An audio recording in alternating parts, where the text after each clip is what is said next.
আল্লাহ সুবহানাহু ওয়া তাআলা মালাকুল মাউতকে বলল যাও হারুনের রূহ কবজ করো। হযরত হারুন আলাইহিস সালাম ইন্তিকাল করলেন। হযরত মুসা আলাইহিস সালাম আল্লাহকে বলল আল্লাহ একা একা কিভাবে ভাইয়ের লাশ দাফন করব?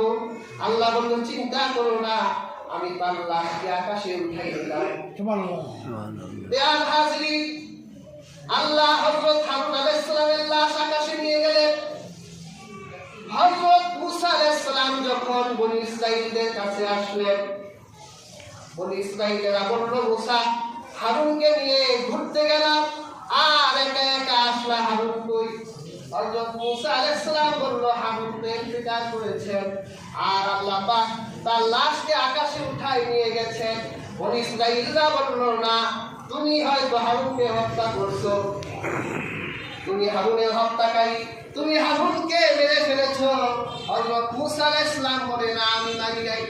হযরত মুসা আলাইহিস সালাম বলল ঠিক আছে, তোমরা আমার কাছে যেহেতু প্রমাণ চাও, আমি তোমাদের প্রমাণ দিব।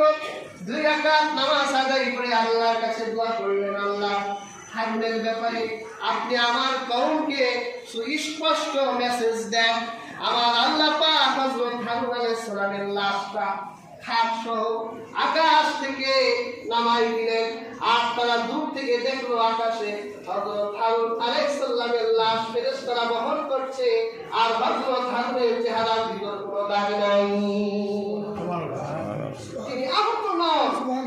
তখন ওরা প্রমাণ পেল যে মুসা আলাইহিস সালাম আসলে হারুন নবীকে হত্যা করে না। কেমন এক উম্মত নবীকে এভাবে অস্বীকার করে? ইয়া হাজরিন, যখন আল্লাহ হাবিব সাল্লাল্লাহু আলাইহি সাল্লাম ষষ্ঠ আকাশে গেলেন, দ্বার রক্ষী ফেরেশতারা বলল কে? আমি জিবরীল, সাথে কে? মুহাম্মদ। তিনি কি বার্তা নিয়ে এসেছেন? হ্যাঁ, তিনি আল্লাহর পয়গামদারী। রাসূলুল্লাহর নাম শুনে ষষ্ঠ আকাশের দরজা খুলে দেওয়া হলো। আল্লাহ রাসূল ষষ্ঠ আকাশে দেখলেন আল্লাহর কালাম হযরত মুসা বসে আছেন। সুবহানাল্লাহ। আল্লাহ রাসূল মুসা নবীর সাথে কথা বললেন। আল্লাহর হাবিব যখন সপ্তম আকাশের দিকে আসবেন, দেখলেন হযরত মুসা নবী কেঁদে দিলেন। আল্লাহর হাবিব বলে ভাই মুসা আপনি কাঁদেন কেন? হযরত মুসা নবী বলে আমি জন্যই কাঁদি, কারণ আমি জানতে পেরেছি আমার পরে এক যুবক নবী আসবে, যেই নবীর জান্নাতি উম্মতের সংখ্যা আমার উম্মতের চেয়েও বেশি হবে। সুবহানাল্লাহ। হযরত মুসা নবীর যত উম্মত হবে, আমার রাহমাতুল লিল আলামিনের জান্নাতের উম্মতরাই তার থেকে বেশি। আরেক বর্ণনায় দেখলেন রাসূলুল্লাহ একটা বিশাল জামাত। রাসূল আশ্চর্য হলেন, জিবরীলকে বলল এত বড় জামাত তো আমি কোনোদিন দেখি নাই। হযরত জিবরীল বলল এরা মুসা নবীর জান্নাতি উম্মতরা। রাসূলুল্লাহর মনটা একটু খারাপ হলো। জিবরীল বলল আপনি আকাশের দিকে তাকান। তাকিয়ে দেখলো এই জামাতের চেয়েও আরো কয়েকশো গুণ বড় একটা জামাত। জিবরীল বলল জিজ্ঞেস করবেন না এরা কারা? এরা কারা? এরা আপনার জান্নাতি উম্মতরা। সুবহানাল্লাহ। আর ৭০,০০০ উম্মত এখানে আল্লাহ রাখেনি নাই, যারা বিনা কষ্টে আল্লাহ জান্নাতে ঢুকবে। সুবহানাল্লাহ।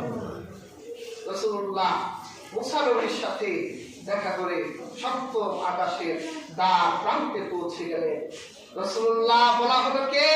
আমি জিবরীল, সাথে কে? মুহাম্মদ। তিনি বার্তা নিয়ে এসেছেন। হ্যাঁ, তিনি আল্লাহর পয়গামকারী।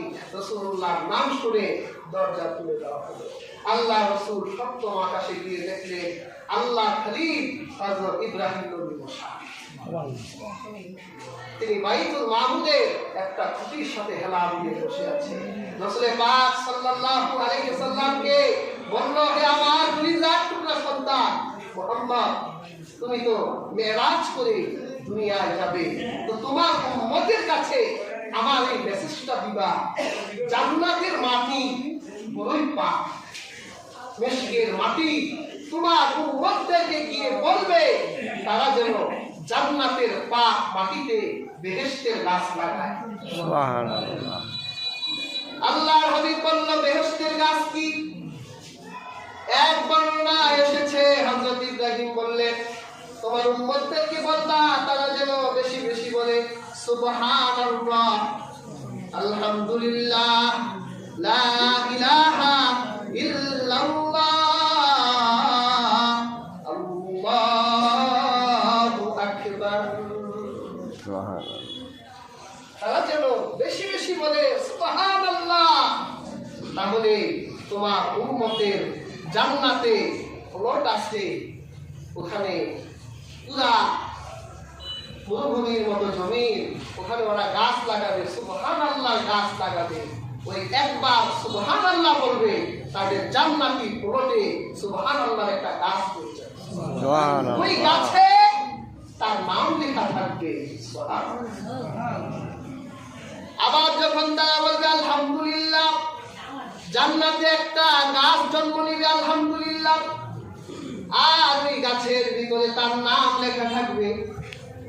হয়তো বিচারের দিন হিসাব নিকাশ হবে, হয়তো আপনি জাহান্নামে যাবেন, আমার আল্লাহ ফেরেশতাদের জিজ্ঞাসা করবে ফেরেশতারা ওই যে একটা প্লটের ভিতরে সুবহানাল্লাহর গাছ দেখি, আলহামদুলিল্লাহ গাছ দেখি, লা ইলাহা ইল্লাল্লাহ গাছ দেখি, আবার আল্লাহু আকবারের গাছ দেখি, এই গাছের মালিক কই? ফেরেশতারা বলবে আল্লাহ প্লট আছে, বাগান আছে, কিন্তু বাগানের মালিক তো জাহান্নামের আগুনে দাও দাও করে জ্বলছে। আমার আল্লাহ হয়তো ফেরেশতাদের জিজ্ঞাসা করবে ফেরেশতারা মালিক ছাড়া এই বাগান কি ভালো দেখায়? হয়তো ফেরেশতারা বলবে আল্লাহ মালিক ছাড়া তো বাগান ভালো দেখায় না। যাকে ফেরেশতারা যা জাহান্নাম থেকে আমার নাম জপনেওয়ালা বান্দা বলে উঠা, দস্তুর রূপে ঝর্ণার পানি দিয়ে গোসল দে, আর আমার সেই বান্দাকে তার বাগানে পৌঁছাই দে। কি বলে? হতে পারে না? সেই জন্য বেশি বেশি আল্লাহর নাম জপবে, সুবহানাল্লাহ বলবে, আলহামদুলিল্লাহ বলবে। রাসূলুল্লাহ বলেছেন নামাজের পর 5 ওয়াক্ত নামাজের পরে যে ব্যক্তি 33 বার সুবহানাল্লাহ, 33 বার আলহামদুলিল্লাহ আর 34 বার আল্লাহু আকবার বলে তার গুনাহ যদি সমুদ্রের ফেনা পরিমাণ হয় আমার আল্লাহ মাফ করে দিবেন। সুবহানাল্লাহ। রাসূলুল্লাহ হাদিসে বলেছেন জাদ্দিদু ঈমানাকুম, তোমাদের ঈমান তাজা করো। সাহাবীরা বলেছেন কাইফা নুজাদ্দিদু ঈমানানা ইয়া রাসূলুল্লাহ, হে আল্লাহর রাসূল ঈমান তাজা করে কিভাবে? তখন রাসূলুল্লাহ বলেছিলেন আকসিরু মিন যিকরি লা ইলাহা ইল্লাল্লাহ, তোমরা বেশি বেশি বলো লা ইলাহা ইল্লাল্লাহ, বেশি বেশি লা ইলাহা ইল্লাল্লাহ বললে ঈমান তাজা হয়। সুবহানাল্লাহ। তাহলে রাসূলুল্লাহ 7 আকাশে কতজন নবী দেখলেন? প্রথম আকাশে দেখলেন আদমকে, দ্বিতীয় আকাশে দেখলেন হযরত ঈসা এবং ইয়াহইয়াকে, তৃতীয় আকাশে দেখলেন হযরত ইউসুফকে। রাসূলুল্লাহ ইউসুফকে দেখে বলেছিলেন যে আমি আল্লাহ সবচেয়ে সুন্দর মানুষটাকে আমি দেখেছি। আল্লাহ পৃথিবীর অর্ধেক সৌন্দর্য হযরত ইউসুফের ভিতর ঢুকিয়েছিলেন, আর আমার রাসূল তো ইউসুফের থেকেও সুন্দর ছিলেন। যে মানুষ মানুষের বেদনায় কেঁদেছিলেন আজীবন মদিনায়, সেই মানুষ যদি এত সুন্দর না জানি তাহলে তুমি কত সুন্দর, কত সুন্দর। আমার রাসূল যদি এত সুন্দর হয় আমার আল্লাহ না জানি কত সুন্দর। আর চতুর্থ আকাশে হযরত ইউসুফকে হযরত ইদ্রিসকে দেখেছিলেন, পঞ্চম আকাশে হযরত হারুন, ষষ্ঠ আকাশে হযরত মুসা এবং সপ্তম আকাশে হযরত ইব্রাহিমকে রাসূলুল্লাহ দেখেছিলেন। এই পর্যন্ত বুখারী মুসলিমে যত হাদিস আছে সমস্ত হাদিস একেবারে সহিহ। আবার আগামী জুমাতে ধারাবাহিক আলোচনা করব। আল্লাহ সুবহানাহু ওয়া তাআলা আমাদের প্রত্যেককে তৌফিক দান করুন।